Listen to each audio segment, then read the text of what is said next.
Philip had been breeding cattle for decades, but he'd never seen a labor like this. His prize cow was in agony, and the local vet was acting strangely. When the doctor finally checked the ultrasound, his face went pale. He didn't speak to Philip. Instead, he reached for his phone and dialed the authorities. What was growing inside the animal that required a police presence? Philip paced back and forth across the worn wooden floorboards of his barn, the sound of his boots echoing in the stillness of the night. Outside, the wind howled through the Texas hills, but inside, the air was thick with tension. Daisy, his prize cow and the jewel of his farm, was in distress. She had been in labor for hours, far longer than any of her previous deliveries. Usually, Philip could handle these things himself. He'd birthed hundreds of calves over the years, but this time something felt deeply, terrifyingly wrong. He wiped sweat from his brow, despite the chill. Daisy let out a low, guttural moan that sent shivers down his spine. It wasn't a normal sound of labor. It sounded like fear. Philip had a sinking feeling in his gut that he couldn't shake. He checked his watch again. It was time. He couldn't wait any longer.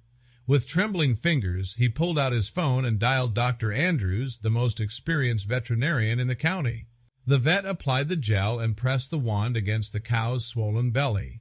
Philip leaned in, trying to see the grainy black and white screen, but Dr. Andrews abruptly turned the monitor away, shielding it with his body. "What is it?" Philip asked, stepping closer. "Is the calf twisted? Is she okay?" The vet didn't answer immediately. He stared at the screen for a long, agonizing moment, his eyes widening.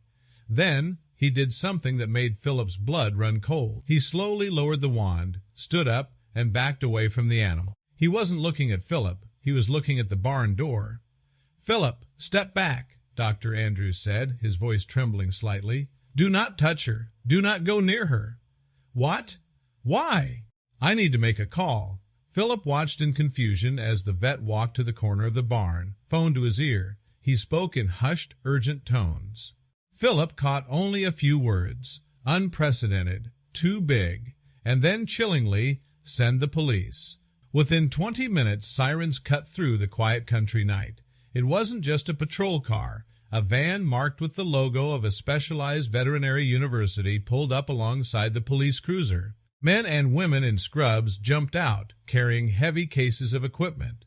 They swarmed the barn, effectively pushing Philip to the sidelines of his own property. Dr. Andrews was talking to the newcomers, pointing at the ultrasound printout he had tucked into a binder. They huddled together, whispering and glancing nervously at the cow. Philip felt like an intruder. He needed to know what was happening. If they wouldn't tell him, he would find out for himself. He noticed Dr. Andrews had left his medical bag near the stall door while he conferred with the police officers outside. The binder with the ultrasound images was sticking out of the top pocket. Philip knew the layout of his barn better than anyone. While the team was distracted by a sudden thrashing movement from Daisy, Philip slipped into the shadows of the feed storage area. He circled around the back of the stalls, moving silently through the hay. He reached the medical bag. His hands shook as he pulled the binder free. He opened it to the fresh printout. He wasn't a doctor, but he knew what a calf should look like on a scan. He squinted at the grainy image in the dim light. It didn't make sense. The shape was wrong. It seemed too complex, too crowded.